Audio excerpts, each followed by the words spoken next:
Good morning, everybody, and welcome to our October Parent Leadership Team meeting. Let's all stand for the pledge, please. I pledge allegiance to the flag of the United States of America and to the republic for which it stands, one nation, under God, indivisible, with liberty and justice for all. Thank you very much. Okay, just a few housekeeping items before we begin. First off, is there anybody in here not receiving emails from me? Raise your hand. Okay, that's pretty good numbers. All right, if you're not receiving emails from me, it means that either you haven't put your email address when you signed in, or I have entered it wrong into the system. So those of you that raised your hands, if you could just double check that, make sure that it's written so that I can read it, and I will double check that with you and make sure that we get that taken care of. That's a good thing. That's better than I thought. Just a reminder, Parenting in Today's World is next weekend. If you haven't registered, make sure you do. It's going to be awesome. And then I wanted to show you guys on your agenda, I pointed this out before, it's where the parent engagement page is on the website. Because it's complicated to get to, we kind of made an alternate semi-easy little link that takes you straight there. This is what I would use on any parenting things that you give out that you want to show the parents. That will get you straight to the page on the back of your agenda. But I wanted to show you real quick what it looks like and how to get there.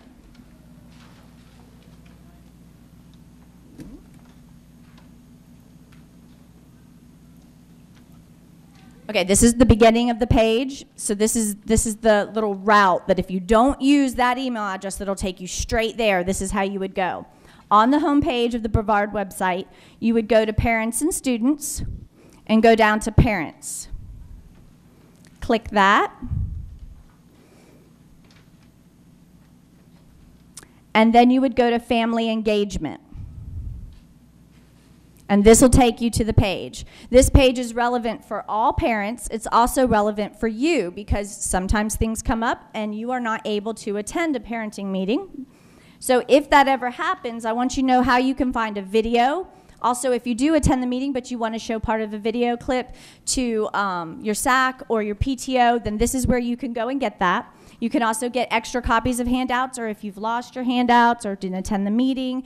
Also, if you want a little sneak peek at the agenda, you can always look at that a few days before the meeting.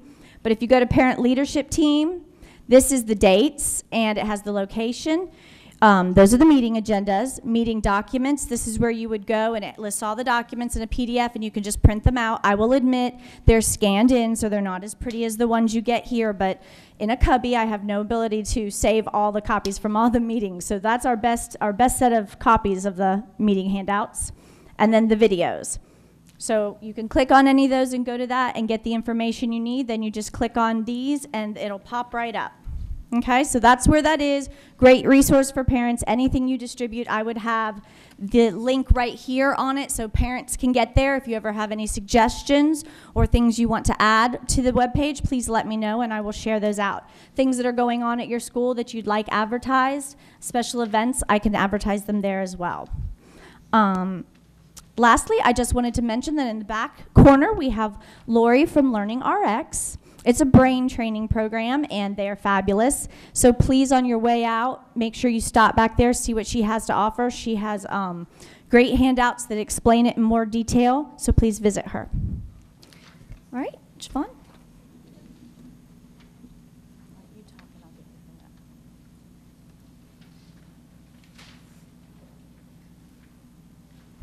While she's pulling that up for me, just wanted to point out on your agenda, when we have speakers that come, you know that our time is super, super crunched, and we don't always get to everyone's questions, but we do try to add contact information for the speakers. So if we are crunched for time and there's a really pressing question that you would like to have asked that presenter, their email address and contact information is on your agenda, just so you know that. There was something else. Oh, remember, we're also being videotaped. So whenever we ask questions, if you do have a question, we have time for questions, please make sure you come to the middle of the room with a microphone. Otherwise, the videos that we post on our website, people won't be able to hear what you've been asked or what you asked us. All right. in your agenda, you'll see a purple piece of paper.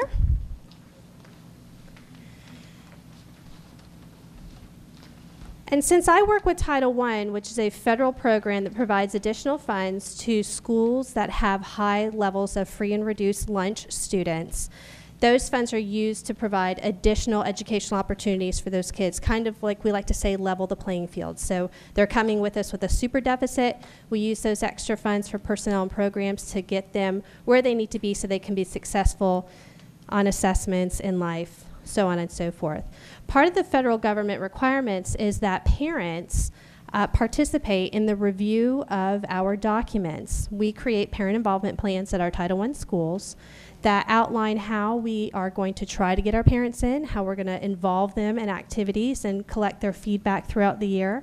So that happens at the school level, but it also has to happen at the district level. So the purple page that you'll see is an application to be on the district parent committee that would help me review some district documents, the district's parent involvement plan, kind of like a district improvement plan overall in general, and we only meet twice a year. If you're not sure if you're a parent of a Title I student at a Title I school, I do have the 40 schools that we service up on the screen. In Brevard, we service K through 6 programs, so there are no middle and high schools, but you're welcome to apply to be on them. So if you are interested in it, we're not going to meeting you to death. It'll be twice a year.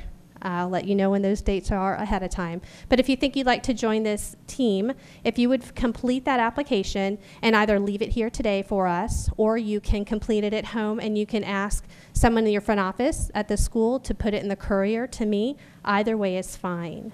So please consider it. It is incredibly valuable that we receive parent input, because our whole purpose of being there is to get parents involved in the school. So we need to know what works best for them.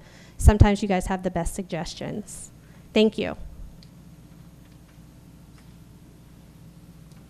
All right. So last week we did a little activity, and I shared back with you some of the information from that. So we're going to do something different this week again.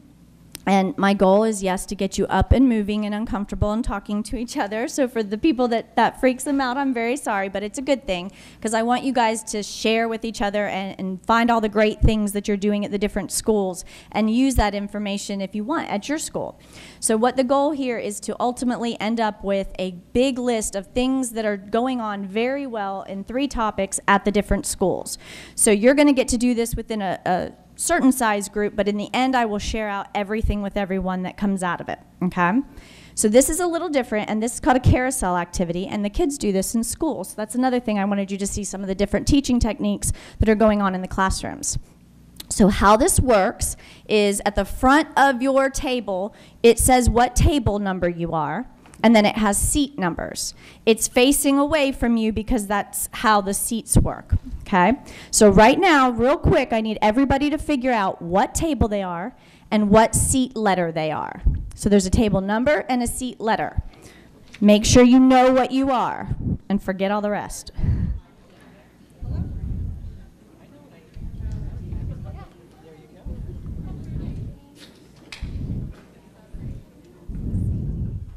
Okay. Now hold that information for a second. Don't lose it, because we're going to come back to it. What I have are 3 stations around the room, and you're going to be split up into 3 different groups and then 3 little groups from there. And what you're doing is you're moving from poster to poster, and you're going to be answering the question, each one of you, and talking about it within your group, okay? Our 3 questions have to do with what you're doing as far as fundraising, because that's important to everybody and always want to share out great ideas about that. The second is how you're communicating. So what I want to know here is you guys are in the know, you're everywhere, you're doing all this work. There's a group of parents at the school that are still great parents, just they're not necessarily at all the meetings. They're not as involved on campus. So how are you taking the information that you have and sharing it with them, and still soliciting some information from them? So if they can't be everywhere that you're able to be at, they might still have a resource you'd like to tap into or information you'd like, and they should be informed. So how are you getting that information out to them?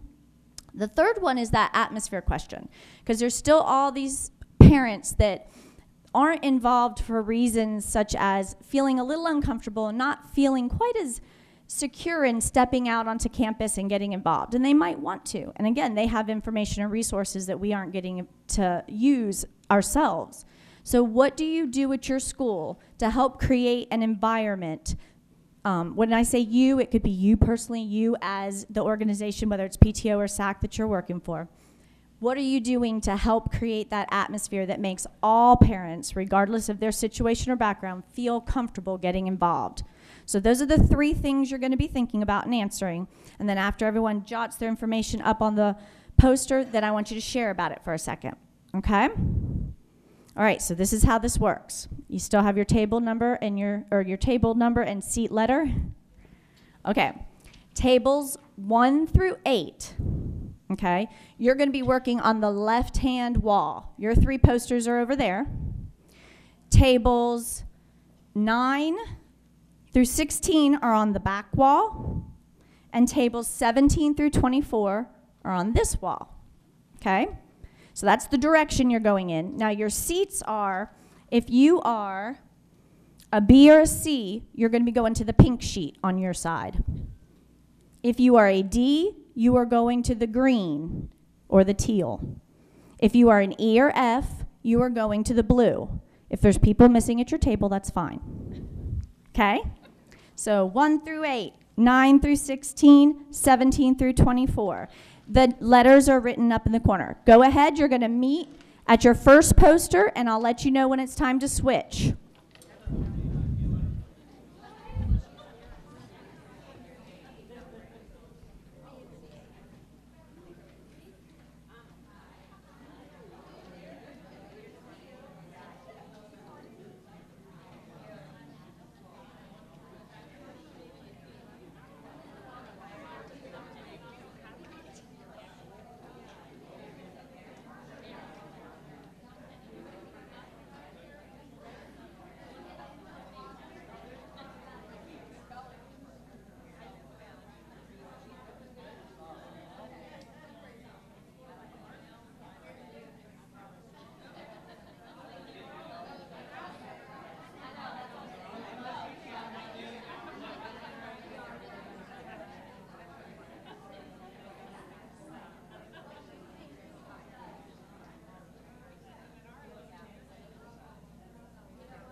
All right, what you're going to do now is go to your right. Everybody's going to move down to a new poster. If you are on that 3rd poster, you go to the beginning poster. So stay in your group of 3.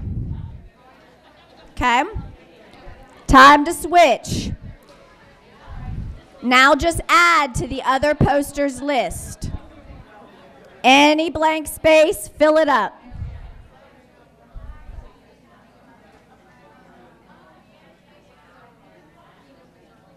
Okay, so all our groups have moved. My pink should be on green. Green should move to blue. Blue should move to pink. So blue, come on down here. Pink, move to green. You guys are going to get copies, I promise. So pink, move to green. My green, move down to blue. Oh, you did? Sorry.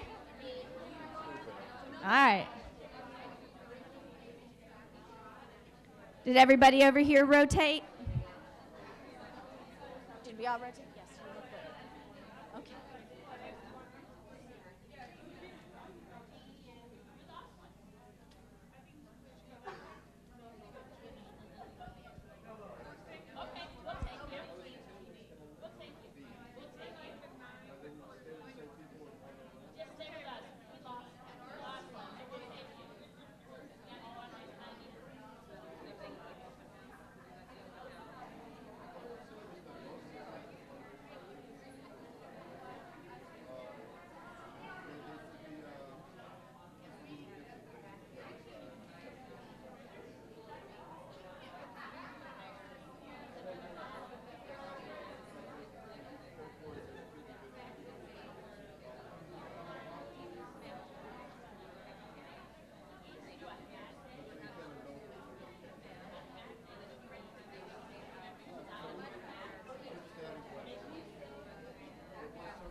Okay, I see most pencils down, so let's switch. Last time. Last switch, and everybody will have answered all 3 questions. So if you're at blue, go down to pink. If it's your pink, go to teal.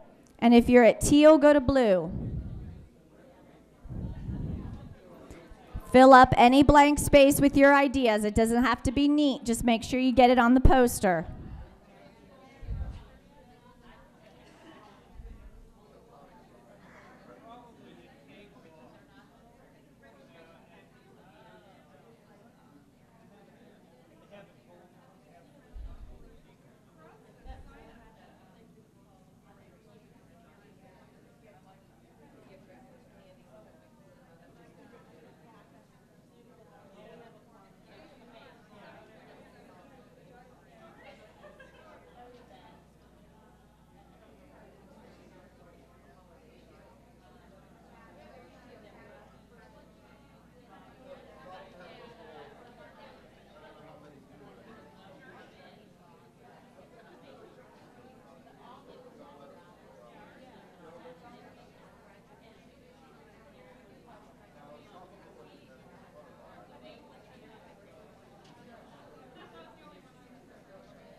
Okay, guys, let's head back to our seats.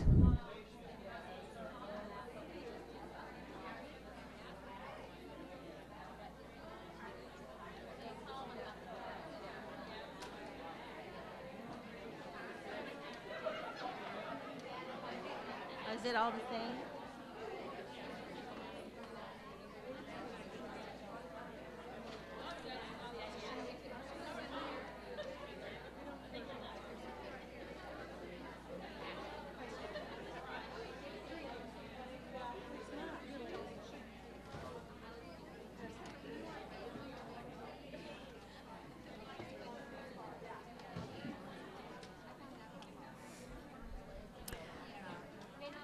Okay, how this will play out is I'm going to take all these posters. I'm going to compile a master list, so they'll only end up being 3, and I'm going to share out all the things that people are doing, okay?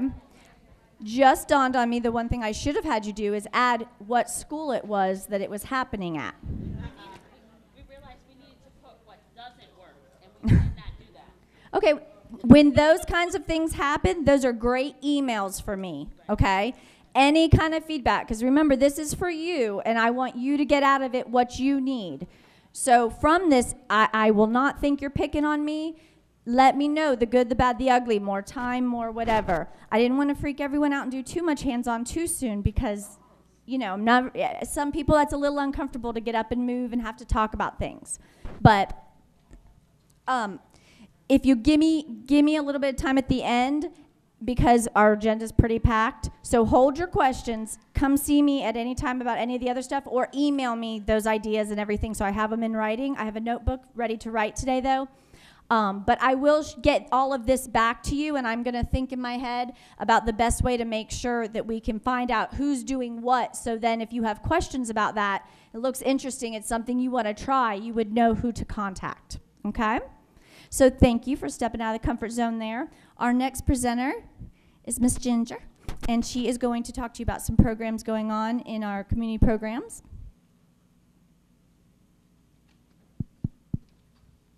Hello. I'm a wiggler, so I have to have mobile mics here. They don't make sure that works. Good morning, everybody. Everybody doing okay this morning? Happy Friday. I just want to really quickly tell you about a couple things that you guys probably already all know about, but I just want to kind of get a show of hands of how many folks are using these things. First and foremost, the easy one. I'm sure the majority of you that use Facebook are already our friends on Facebook. So thank you for that. But have any of you ever participated in one of our contests on Facebook?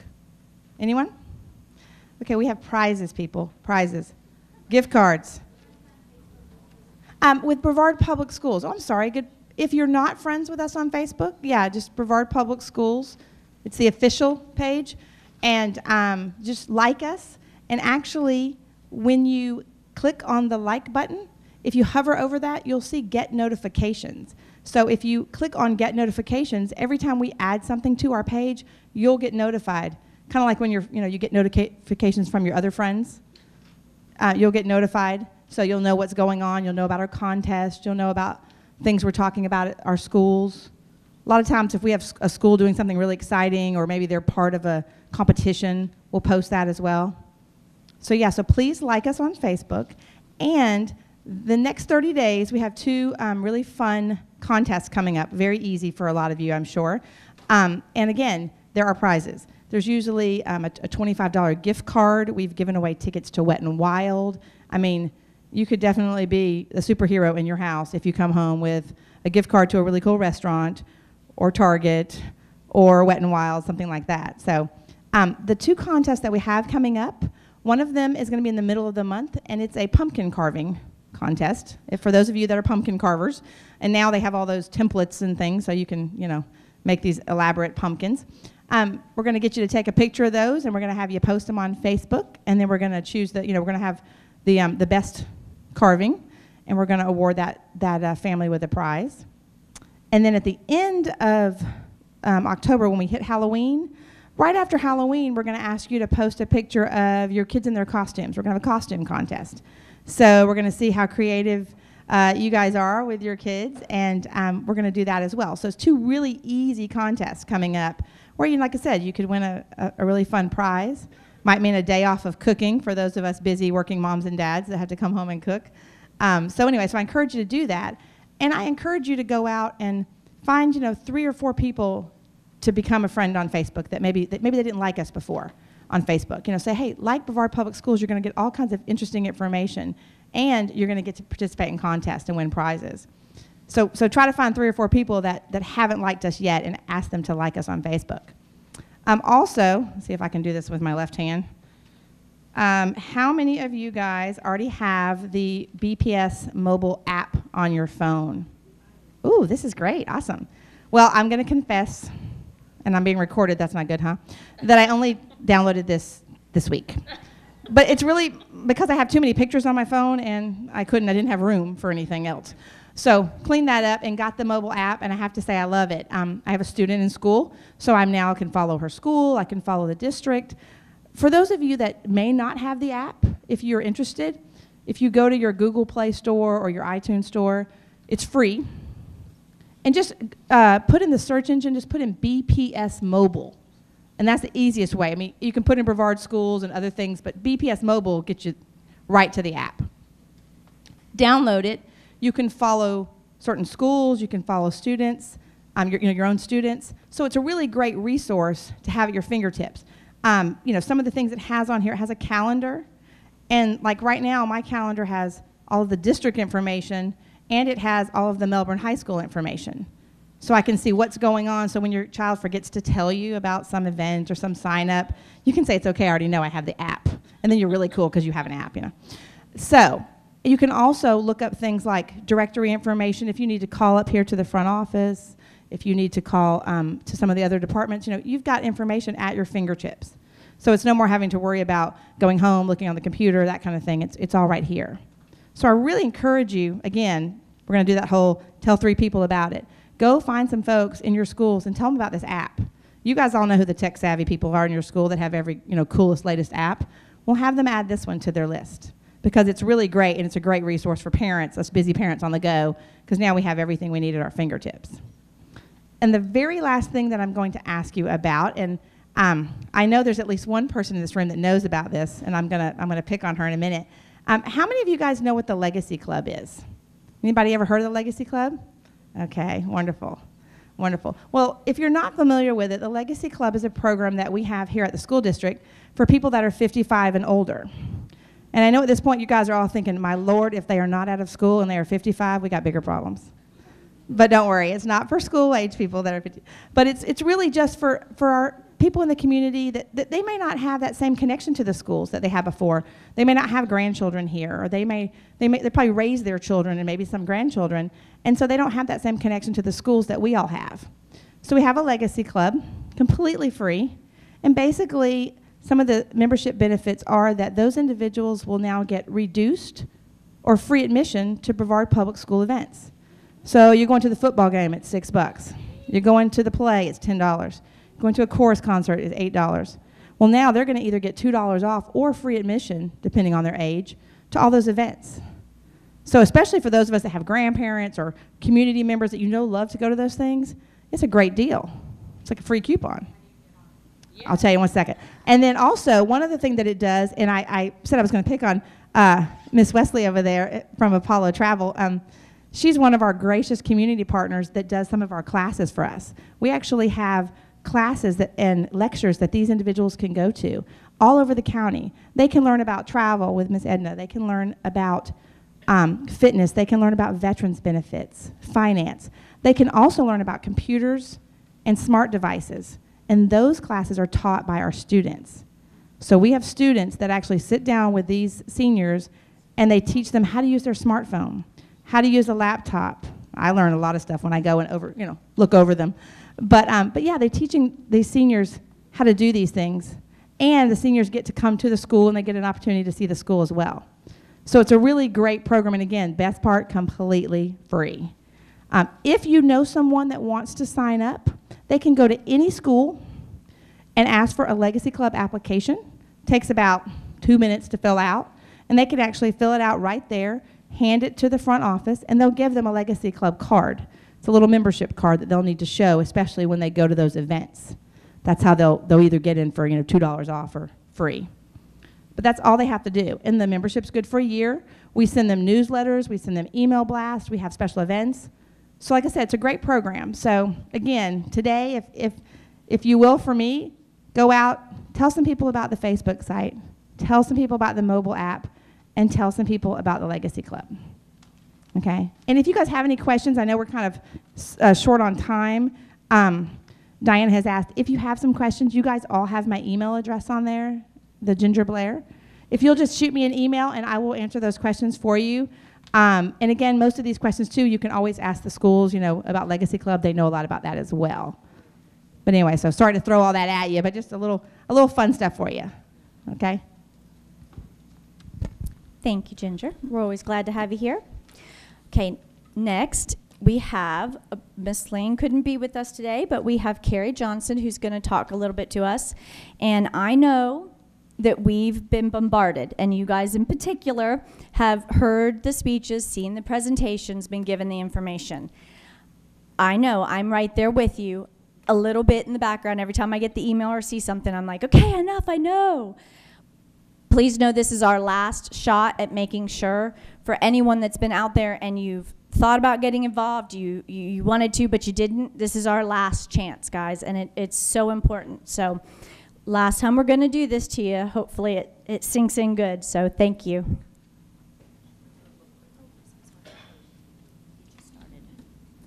Oh, perfect. I'm actually going to do that. Yeah, I'm going to just turn it on. There you go. Can you hear me? Yeah, you just got Yep. Everybody good? Perfect. I'm sorry Lane couldn't be here today, but she asked if I could come and speak to you. And I've had the pleasure of speaking at several PTA meetings for the schools and going to different group meetings so that we could educate people on the Brevard Save Our Students program. But as Diana pointed out, this is pretty much our last ditch effort. I don't know if, I started to think about it the other day and I went, okay, there's about 33, 34 days left. So what you need to think about is starting where we were back in, let's see, we met in December, I believe it was, of 2013. And Dr. Bingley had a meeting with a bunch of business leaders and talked about what needed to happen. And boy, out of that meeting came a really good group of business people, parent volunteers, and I'm a parent of Brevard school students as well. So what the focus of our group really was to raise funds for this campaign. And we truly are treating it like a campaign. I know you guys have heard a lot of this before, but we just want to reiterate, we are running this as if we've got a candidate that needs to get elected. And I think it truly is an opportunity for us all to step up in this last ditch. So I'm going to take you through a few things today to talk about what it is. Our goal really was to inform and educate the audiences. There were a lot of people who just really didn't know what this was about. But the great news was we got a lot of education too, because as we went out and talked to people, we found out that there was a lot of things that kept people from voting for this initiative.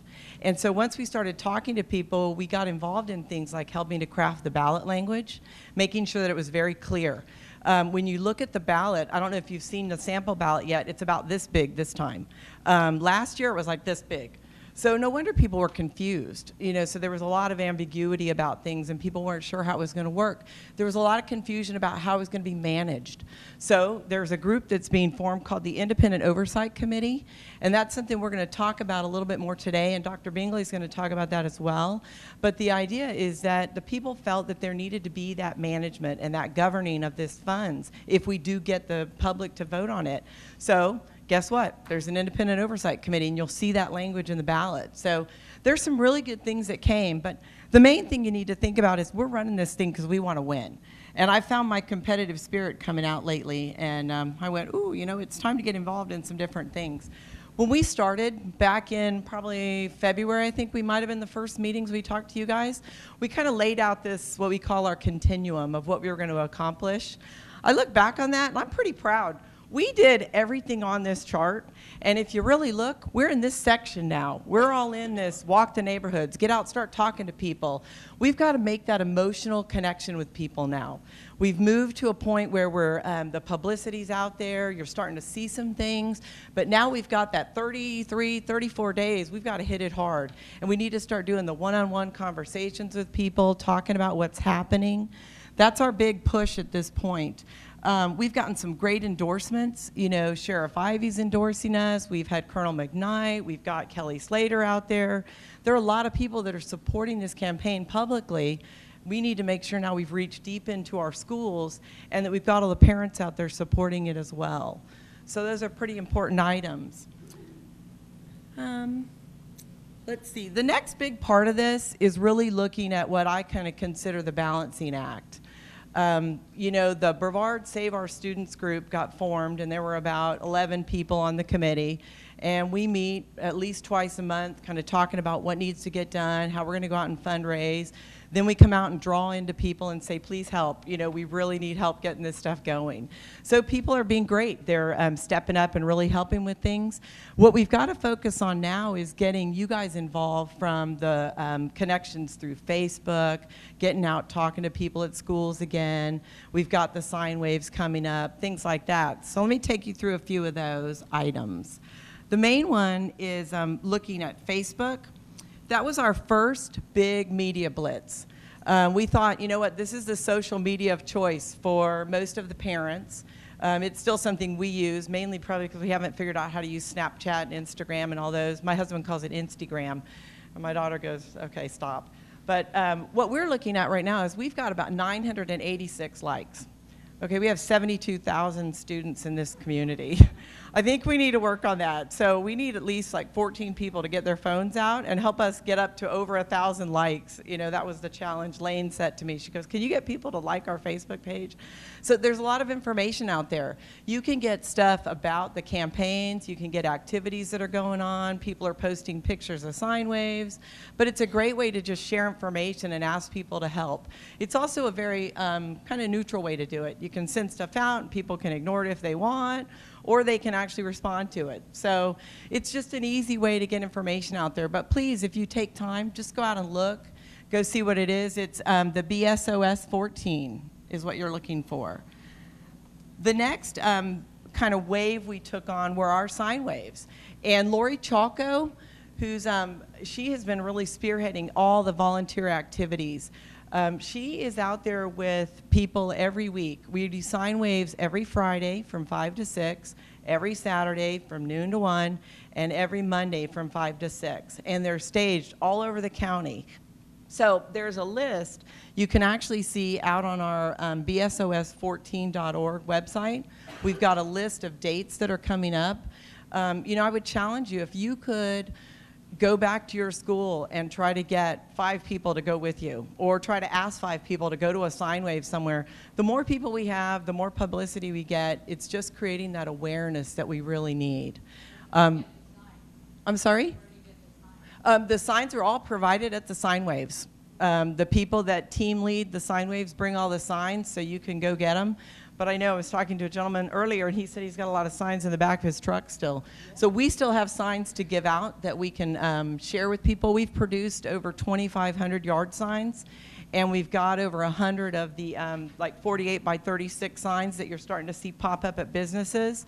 So we've still got opportunities for those. I also have some in my car right now if anyone wants it after the meeting. You have to do it off school property. Across the street. Oh, me too. Go across the street. Yard sign. Yeah, so just one thing to think about there. So sine waves are a great way to just kind of show, this is a real quick schedule, but it's easier to read if you go to the website. You'll see the actual schedule. And like I said, it's every Friday, every Saturday, and every Sunday through the election. And this is really our big key right now, is to push this. The next big media blitz that started in late September was actually the billboards. I don't know how many of you have seen the electronic billboards that are running, the Clear Channel billboards. We actually have secured a rotating cycle where we're on the billboards now. It's an 8-second spot that plays, and it rotates through the billboards throughout the county. So if you're out driving, don't get in a wreck or anything, but try to look for the billboards because they're pretty prominent up there. Pretty easy to look at, and we've tried to get something that's somewhat recognizable now, and people are seeing the same look. So we're trying to get that out there. The next part of our media really was going into the sine waves themselves and posting the big business signs. The one thing we see with the business signs is we've got pretty good presence in the north and the central part of the county, but we need some in the south. So if people know of businesses, other property down in the south part of the county, like the 192 South, please reach out and let's see what we can do there. I put Lori Chalco's email on several of the pages. So it's lchalkobsos@gmail.com, and you can always reach out to her for signs as well. No problem. And I'll try not to break into song because it's what I do. I have an email address for you. Anybody who knows anybody or who owns a business in a well-traveled area, especially in the north too. We have no signs in Titusville, no large signs in Titusville. We're working on one place in Mims. The email address is wzoby@cfl.rr.com. And that's Bill Zoby. He's a good man. He's old. He just got back from 14 days in France, and we're all jealous he had all the cheese and wine. Yeah. He said invest in it because the prices are going up. He had so much. Anyway, thank you very much. Please email him. Yes, ma'am. Thank you. It's W Zoby, right? Yeah. W. I did have a question in reference to the signage, not necessarily for businesses, but the ones we are trying to get out to our parents. At some of our meetings, it was mentioned that we were not able to do it on school campus. Do you have any other suggestions on how to get these yard signs for people out without violating?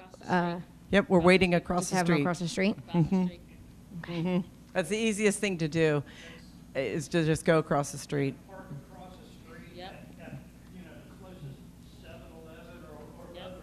And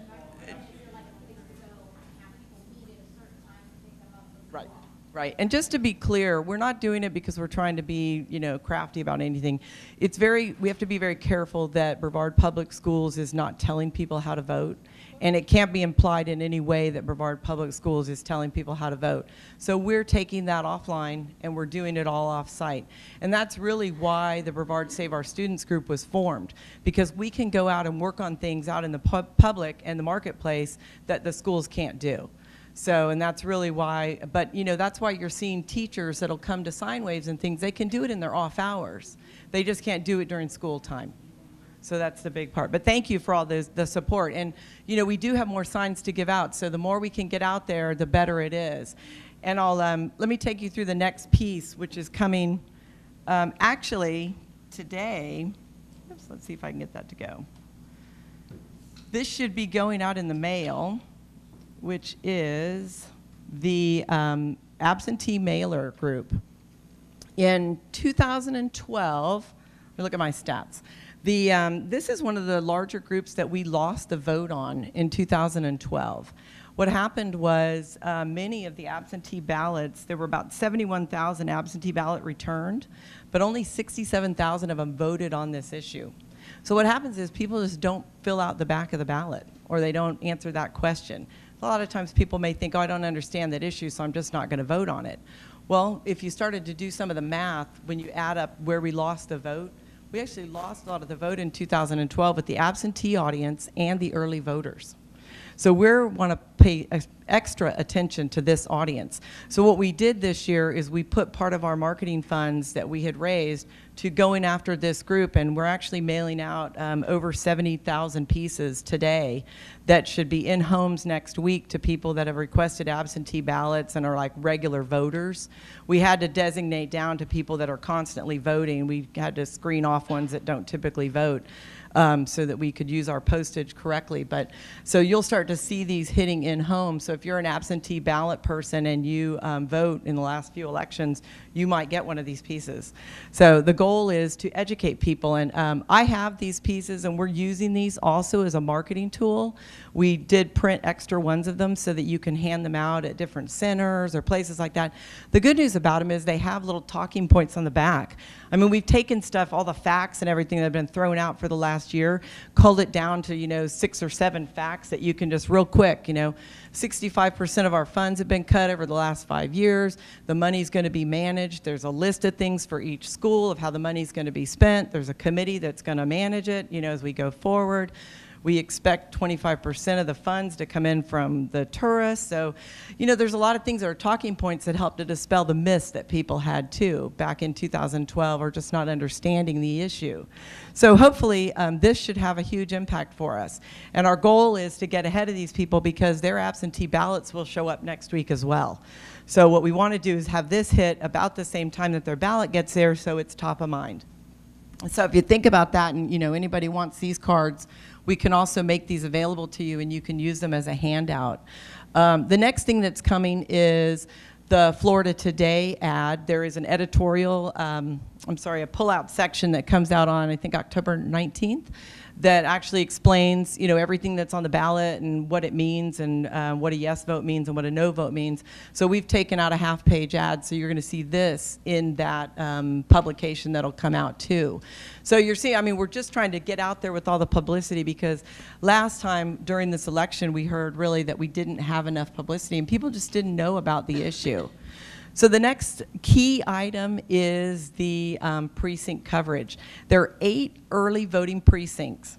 And what we need to try to do is find people who will help us support these with sine waves. It's really about getting out in front and being willing to sit out there and even signing up for shifts, you know, 2 hours, 4 hours, whatever you could give or whatever you could get the school, other people at the school to give. That's really the big ask here.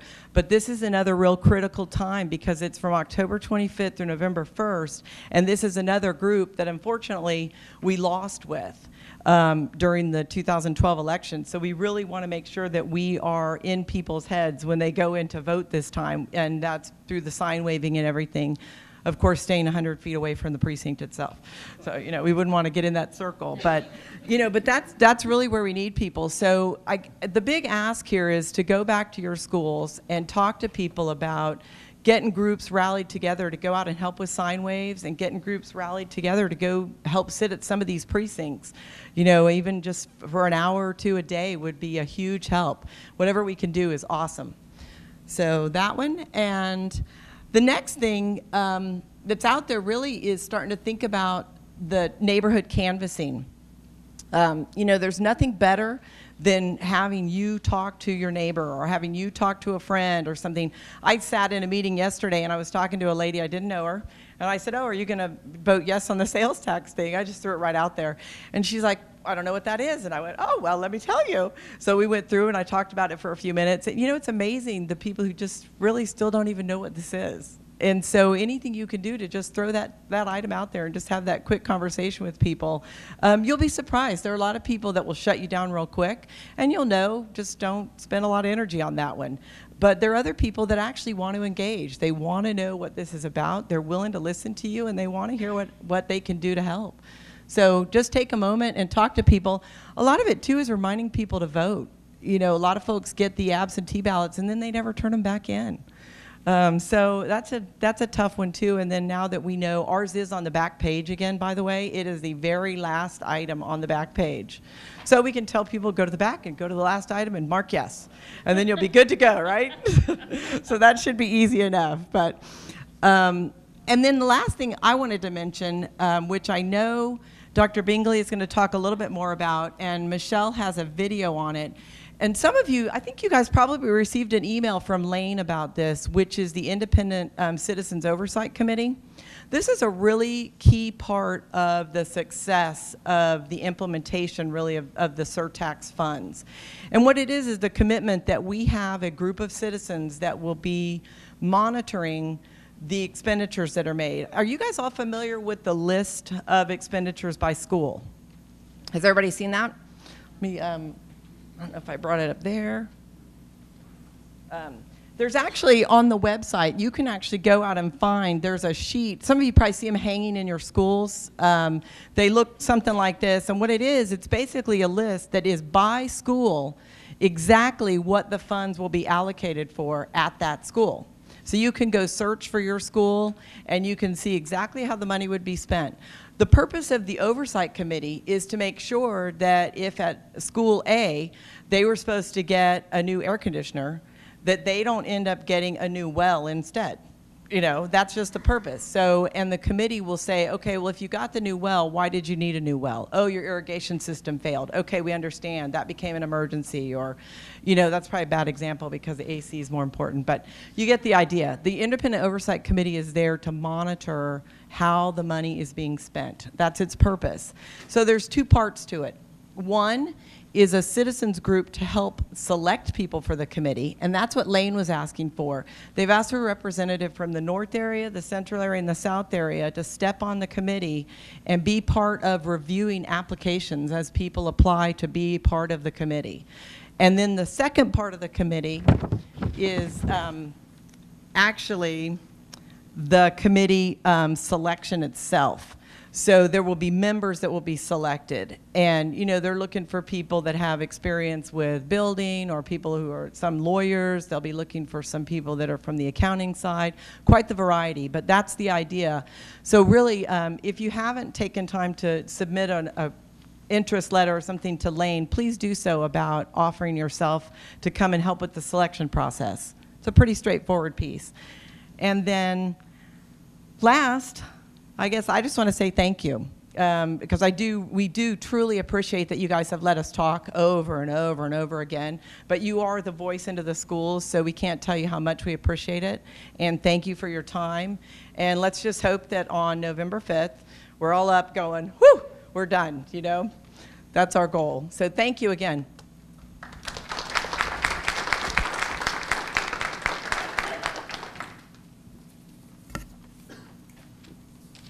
Take all my goods. But you're going to be here after, if anyone has any questions or any materials you may have. Okay. Thank you. I think that was the perfect wrap-up.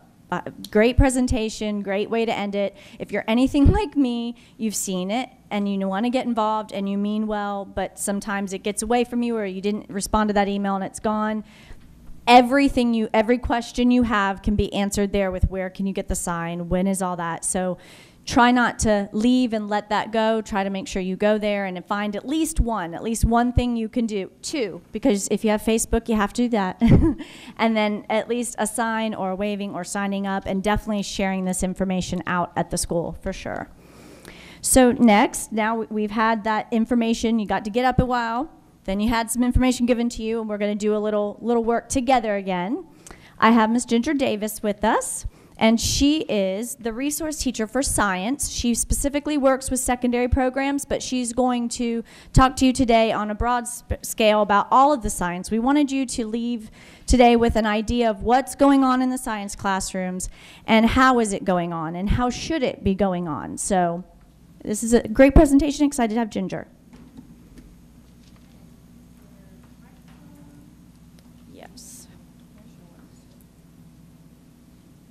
Good morning. I'm delighted to be here.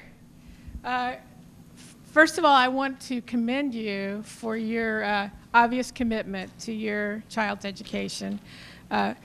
There is probably no more important investment you can make, not only in your own child, but in our community and in society as a whole, in what you're doing for your child's education. So can we, well, I guess you can see that. I want to start off with a question.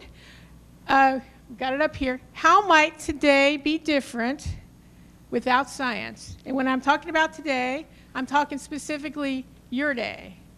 Not anyone else's day or an astronaut's day or a coal miner's day, but your day. Unless you happen to be an astronaut or a coal miner, and then you can think about that. And then when we're talking about science, I'm specifically talking about the practice of science. So just take a minute, think about that, maybe jot down a couple of notes. I want to see how many different ways you might be able to come up with.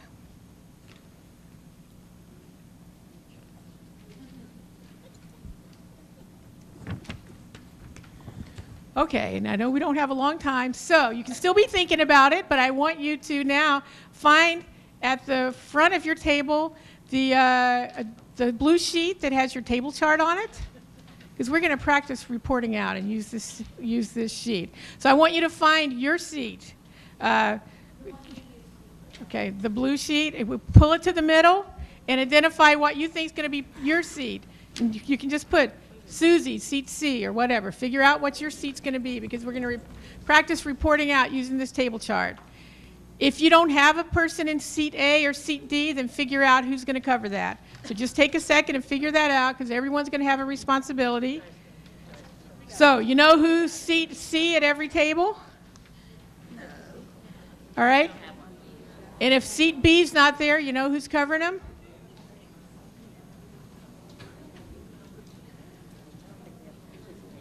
You know, in a classroom, you have to practice even the most simple procedures. So we're going to practice reporting out. For example, if I were at table 30, seat G, and I was called then I would stand up and say, hi, my name is Ginger, and I thought of 7 ways that my day might have been different without science. One example might be that my drive to work might not have been as safe if scientists had not studied friction and the tire companies had not put that knowledge to use. All right? So we're just going to practice reporting out. So I'm going to now ask Table 3, Seat B, if you could stand up and share. Please go to the microphone. Or bring it, yeah. Okay, they have a microphone to go to. So we have Table 3, Seat B. All right, so just stand up quickly, please. This is just a practice.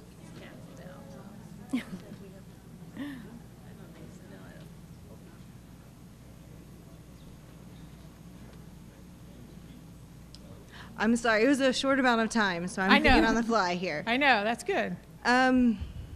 Let's see.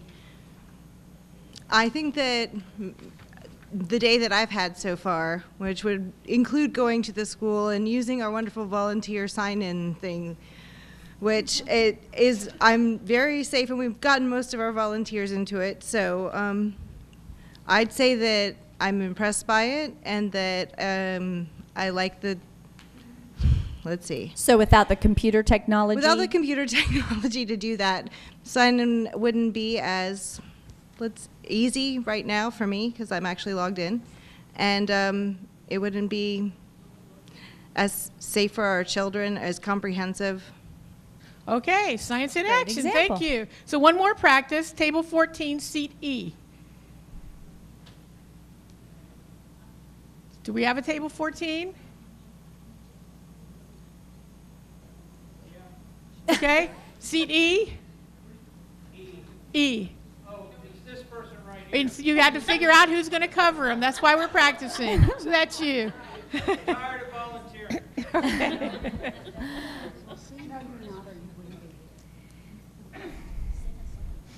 Can I sing instead? See, I saw you got to sit passively for a while. You can sing it. That's great. No. A couple of beers first, yes.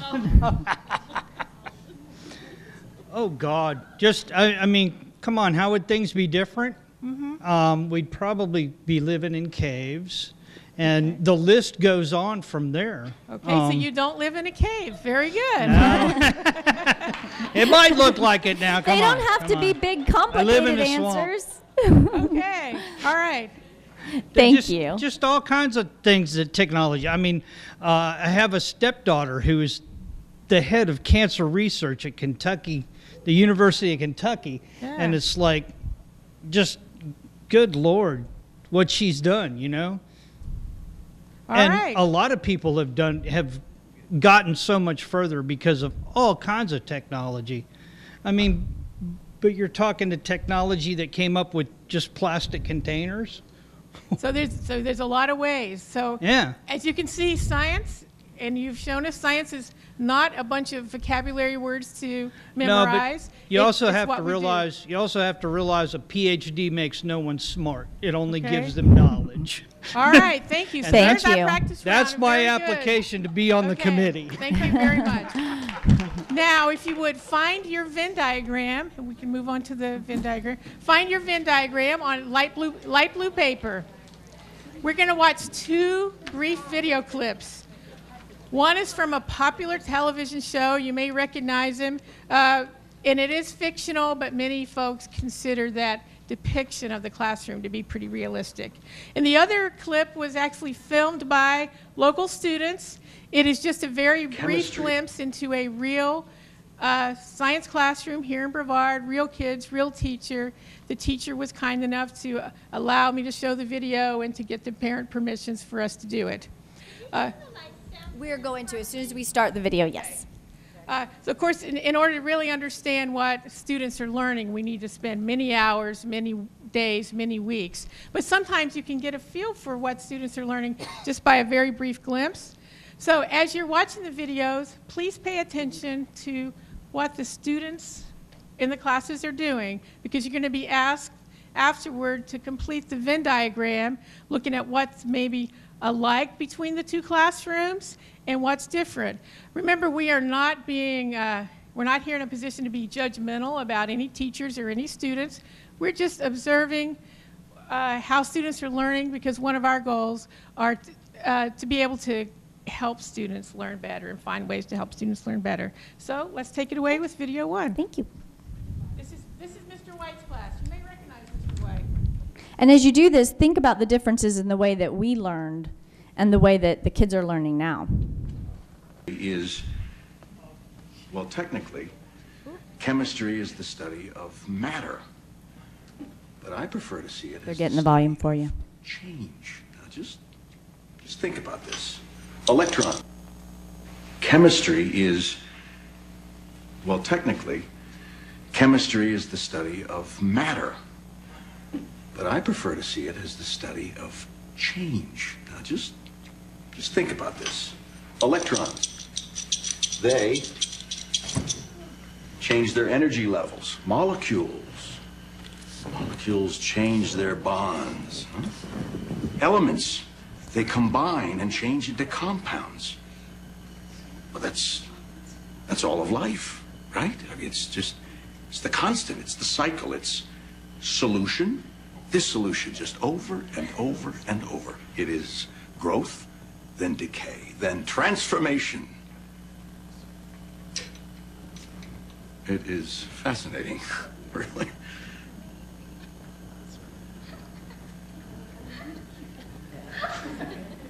Chad, is there something wrong with your table? Okay. Ionic bonds.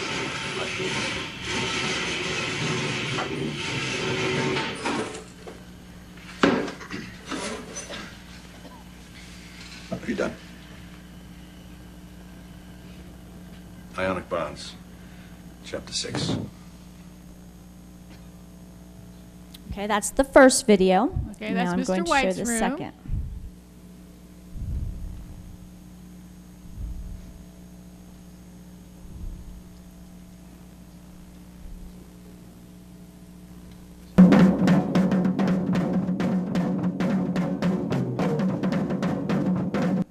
Now they have the Galaxy Mega, which is like 6 You missed it. I have it on camera. That's what that's for. I have it. Alright, so it's gonna do it again. I guess we should have recorded it. Sound like you're observing. Hold that up. Hold it up. That one looks a little different, doesn't it? Oh, wait, dude, it just turned back, didn't it? Yeah. Oh, wait. Oh, it's turning. That one looked a little golden. Alright, should I try shaking it? You can definitely see it starting from the top up. Yeah. Why do you go? Yes. Like if you look at it on a certain side, do you see like a vein? Do you see it? Well, it's gone now. Well, it's like the slightest bit of it is there. You see like a vein of it? Look at that. Just watch it turn back. We have the Reeboks. Every time you shake it, it's darker, yeah. And Panama, you missed the original, and what you did is you just have to shook it bigger. Yeah, I do. Is it? Yeah, it does. Do you guys have a Sharpie? This one never stops.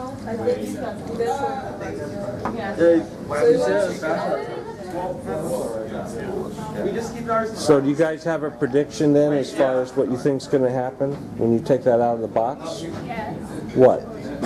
It's going to be yellow. It's going to be like that. If you take it out too soon, it'll be between. Yeah. But if you take it out at the same point that it takes for the complete cycle outside the box, it'll be red inside the box. Are you comparing? Is that a control or something? Oh, you don't have a control. No, don't shake it yet. Don't shake it. I thought maybe you took 2 flasks, got them to be a particular color, put one in a box, kept one out. That's it. Oh, I thought that's what you were doing. We just did it based on time. So are you saying I just interfered with your inquiry process of thinking? No, we were about to do it. Oh, were you? You were about to do that? We're going to shake these up. Put them next to each other.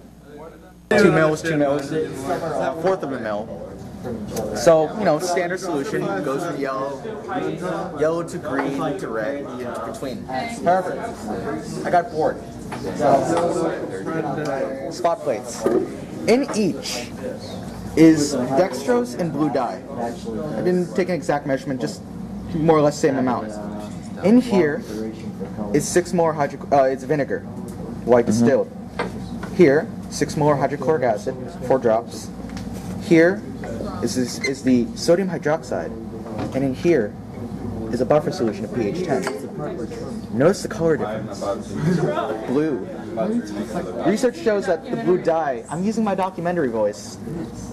Blue dye number 2 is indiocarmine, used as a pH indicator.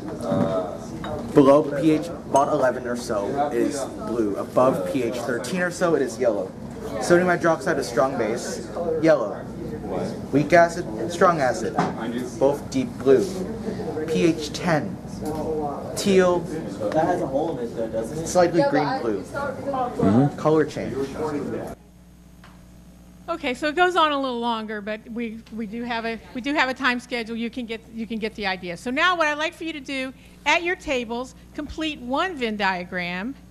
What did you see that was alike, and what did you see that was maybe unique to Mr. White's classroom, and what did you see that was unique to Dr. McCord's classroom? And after. In 3 minutes, you're going to be, and I know you don't have a lot of time, but you're going to be asked to share. Person in seat B needs to be ready to share what your table found alike between the 2 classrooms. The person in seat E needs to be able to share what you found unique to Mr. White's classroom. And the person in seat G needs to be able to share what you found unique to Dr. McCord's classroom. All right, 3 minutes.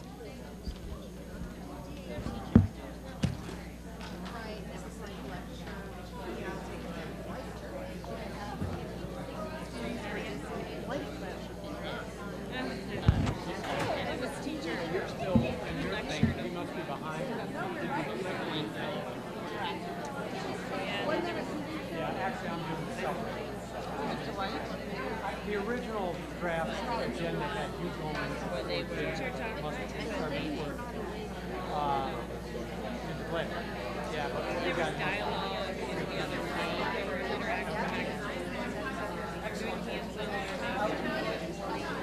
Oh, no worries. Information was being conveyed.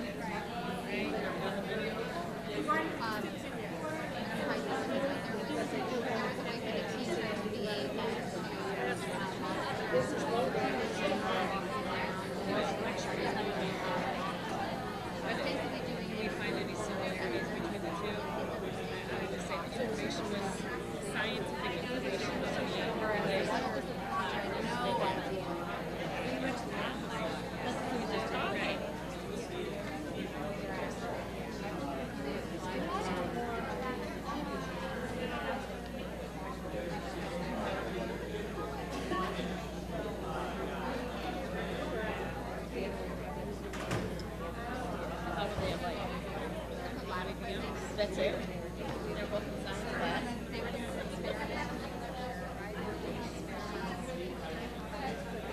I was surprised at the kids. Those kids just said they were excited. I thought they had a really good time.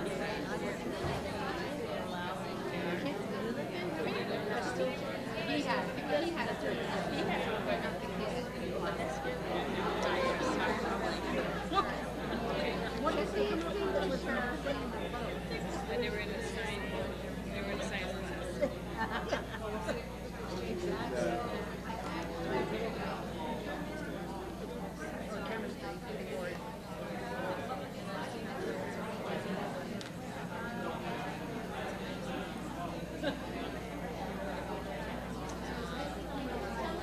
So they went in, the kids seemed excited.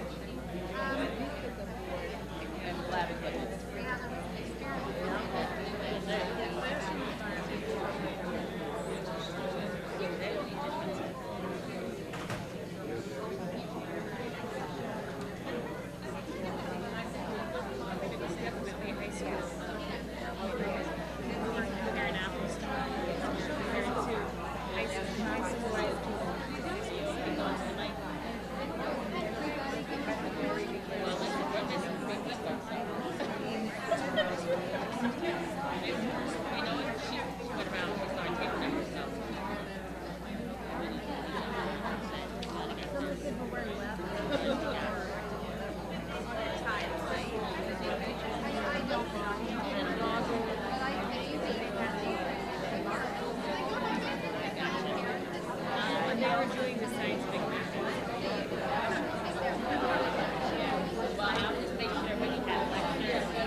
All right, I know time went fast. I heard some great discussion.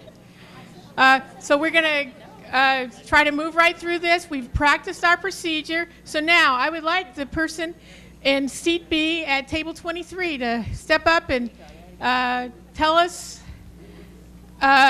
what you found alike between the two classrooms. Yay, Reggie.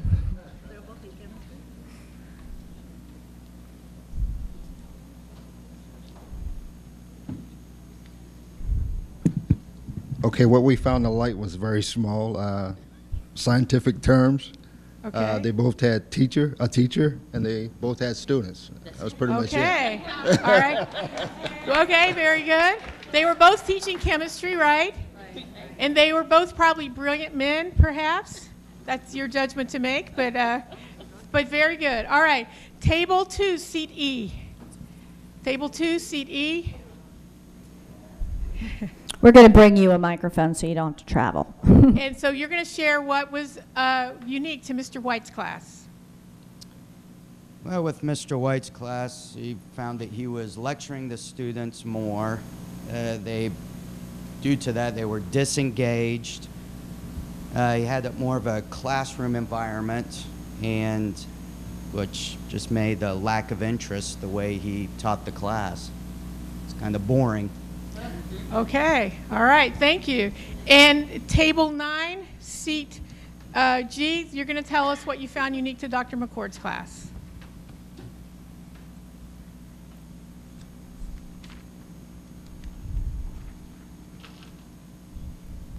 We felt that it was more engaging style. They were practicing what they learned, experimenting, doing versus listening. All right, very good. Thank you. Thank you for putting forth the good effort in looking at that.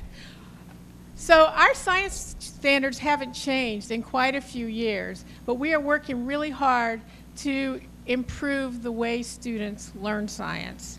That's one of the things that we've really tried to focus on, the deeper science learning. So what I'd like for you to do now is turn to on the back of that light blue Venn diagram, and you're going to see just an excerpt of a rubric that is often used in walking through high school science classrooms. We're going to talk, we're focusing a little bit on high school today, but we work really well K through 12 to assure that our students learn science. So I'd like for you to just look at that excerpt. And of course, you cannot tell everything that a student's learning by a very brief walkthrough, but sometimes you can get an idea. Not all indicators are going to be seen at all times. But I'd like for you now, just briefly in your groups, and this time we only have, again, about 3 minutes. Discuss the rubric and the question at the bottom, and be prepared to share out. And this time, seat A will share what indicators your group thought were evident in Mr. White's room. Seat F will share what indicators you thought were evident in Dr. McCord's. And then seat D will share your group's opinion about the question at the bottom of the page. So 3 minutes.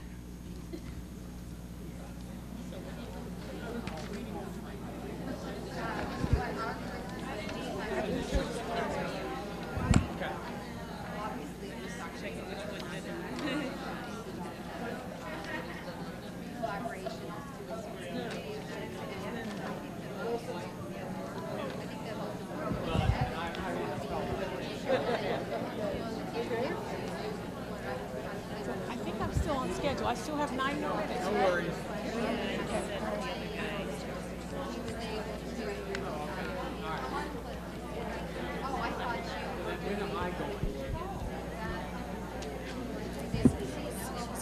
Oh, so she's got till 10:55. Okay, I thought I was going 10:54 for sure. Basically, yes, it's kind of combined. Yeah, well, she had originally 5 minutes. The agenda I saw had Yes, Michelle yeah. from 10:50 to 10:55. I didn't want her to look like she I think the other teacher would have been like, hey, we forgot a step, we just messed up. You gotta start all over. Versus them putting your passion out there to make a mistake. You know, that step is not really get over. You know, and get it right. Teachers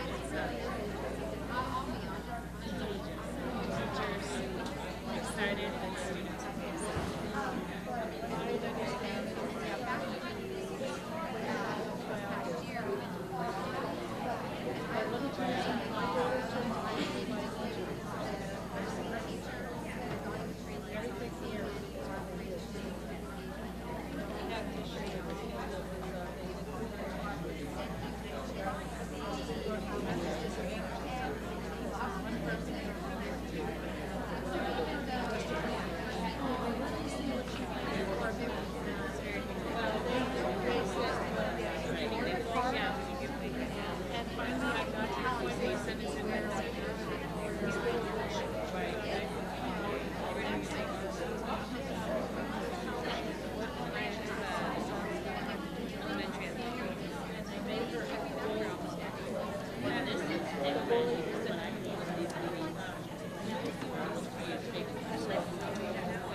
Okay, we're finishing up here.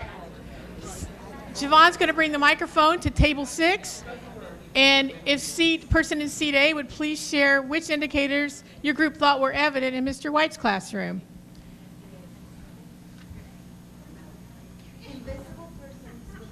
You were supposed to get that covered. Remember, that was our practice procedure. Mr. White. Oh, okay.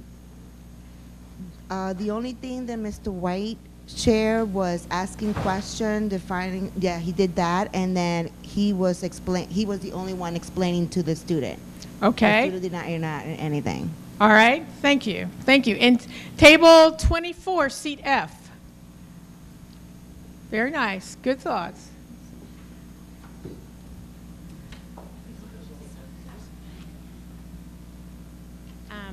I'm doing Mr. McCord, right? We thought that all of these things were evident for his classroom. He had them all engaged. They were collecting and organizing data.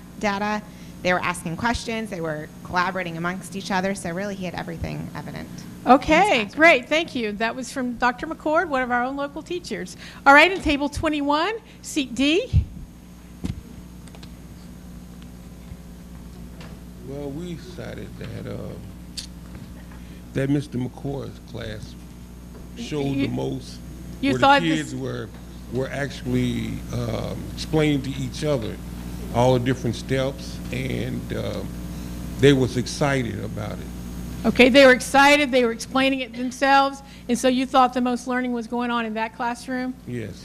Okay, thank you, and I want to thank all of you for participating in this. And of course, you can't tell everything by just a couple of glimpses, but wanted you to look at the kind of work we're trying to do. We have, as I said, the same standards we've had in a while, but we're really trying to focus on that deep learning that students are doing for the standards. And our effort is K through 12. And I just thought I'd we need to go back a slide. I wanted to show you an example, and I don't know if you can see them, of our standards. And this just shows you an example of, in one area, we have dozens of different standards, but it shows you an example in one area of how we grow from in kindergarten.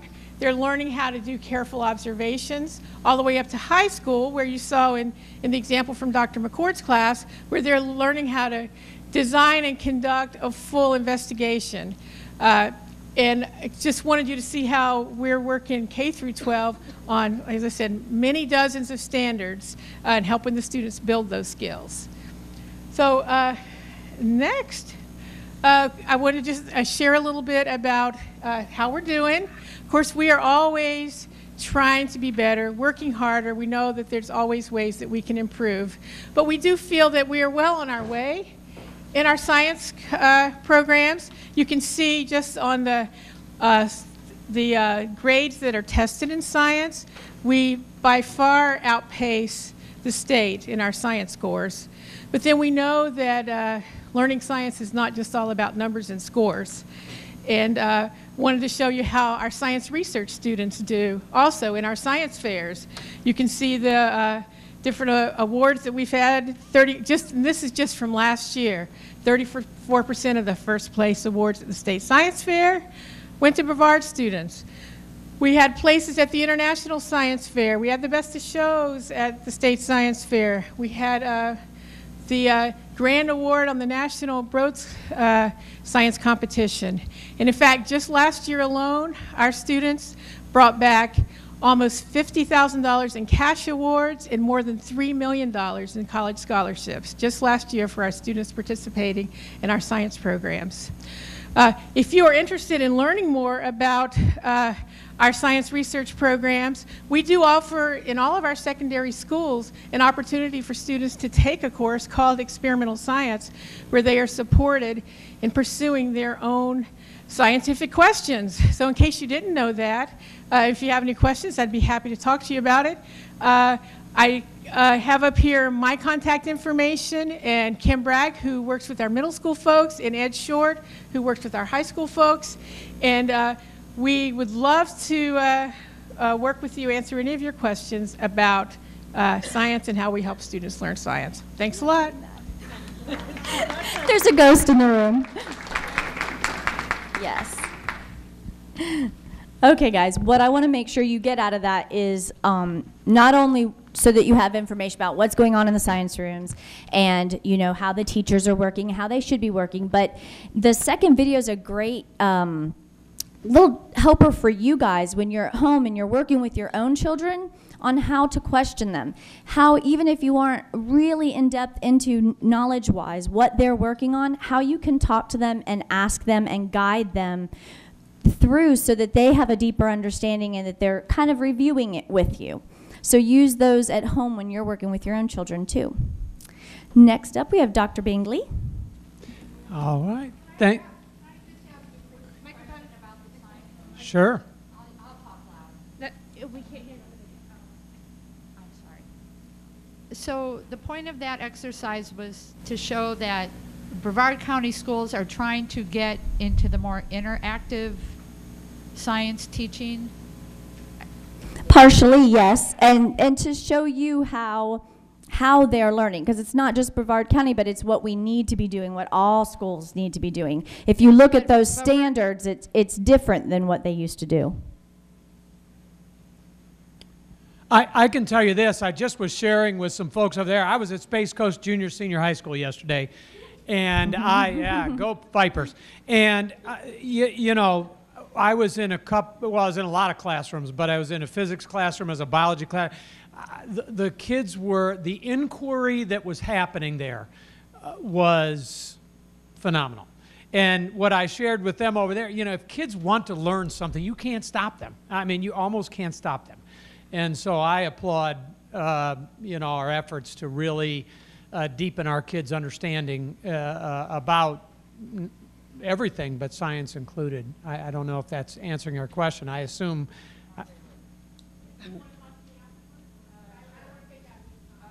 Yeah. So originally Michelle Irwin was going to be a little segment here. She wanted to show you the video, so I'll just show you the video. She is at a career fair out at the Melbourne airport. So she wanted to show you, as you know, we have worked hard to explain to our community in the surtax effort all the projects and things that would be done. But an important part that the community wanted to understand was this notion that there would be an oversight committee, that we want 8 degrees of separation from us. We want citizens to participate in it and be able to share with the community and with the school board that these projects are being done in the manner that they were defined. And so she wanted to show this video. So I would say, and the folks that are in this are some of our folks from the BSOS committee. So go ahead.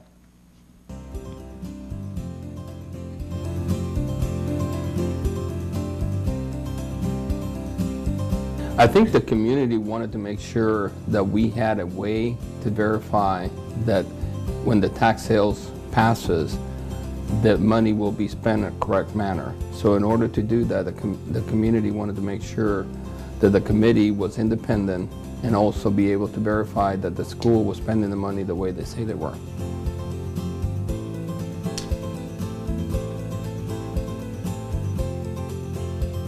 What I think is the most important part of it is that it's providing the accountability that the community so desires. You know, ultimately, what's happened is people have wanted to know that the tax dollars are really going to be spent on the schools, on the facilities, on the security, on the educational technology that is so much in need of repair.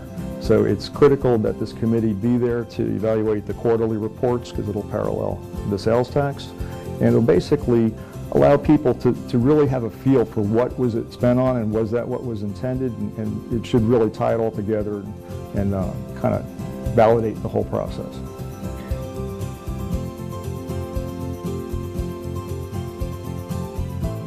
When we first started, we created a charter, and basically what we have done is identify what is the role of the committee, what are the different categories of the committee, and then a process and how we're going to select the initial members of the committee. And then once we get that established, then the committee will be able to do that on their own for the future members of the committee.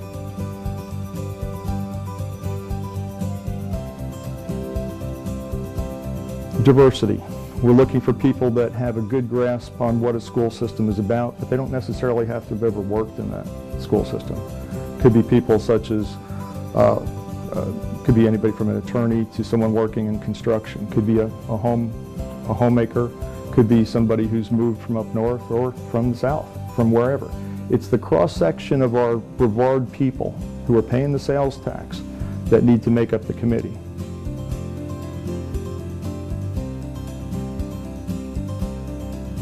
We're going to advertise the positions in the newspaper, and we have created a job description that says here's what the members of the committees will do, and then we also identify the skills that are needed for each member of the committee. And then once we put that in the newspaper, then we'll go through an application process, and then we'll have a selection committee that will decide who are the right candidates to be members of the committee.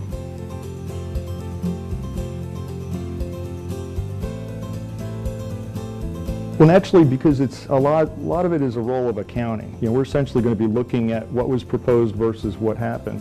And there's going to be exceptions. There's going to be times when a capital improvement that was originally projected does not end up coming to fruition. And that's one of the things the committee needs to be able to explain, because people are counting on the list that's been basically out there per school of what exactly is going to happen with limited dollars from the surtax. So this committee is going to identify especially things that don't happen, and a lot of times they're not going to happen because something of higher priority will have to occur instead.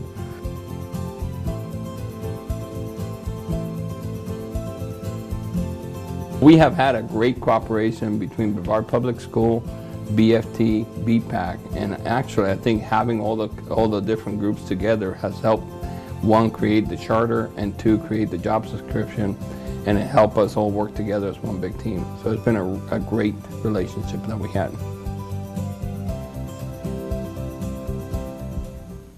So I know Michelle would have said, if any of you are interested in serving on that independent oversight committee, there'll be an opportunity for every citizen in Brevard to say, hey, I'd like to sit on that. And so I wanted to make sure. And that video is on our elections, on our homepage, on the elections tab. You can get it if you want to show it with anybody that to explain the independent oversight committee, it is there.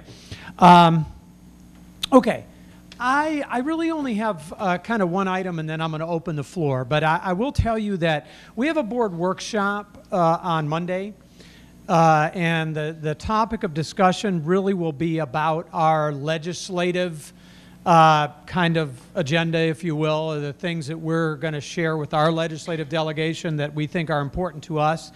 And one of them, there really are only two big ticket items. I mean, one of them we're going to talk again about, there really does need to be a dependable source of capital revenue, and that's not surprising anybody. Most school boards are kind of saying, hey, you took away PICO, you took away 25% of the capital millage. There's got to be something that comes back that school districts can count on. But what I really want to talk about this morning is really a request for the legislature to step back a little bit from the accountability system and give some time to do this in a thoughtful way, so Florida isn't yet again going through the churn of turmoil. You probably are familiar with the fact that overall the community has to some degree kind of lost faith in the overall accountability system. The grades, the tests have changed, the cut scores have changed literally annually for the last 4, 5, 6 years, such that nobody really understands anymore what the grades mean and don't mean. When you have a school that can go up in every category and drop a letter grade, it's confusing. And that's what transpired.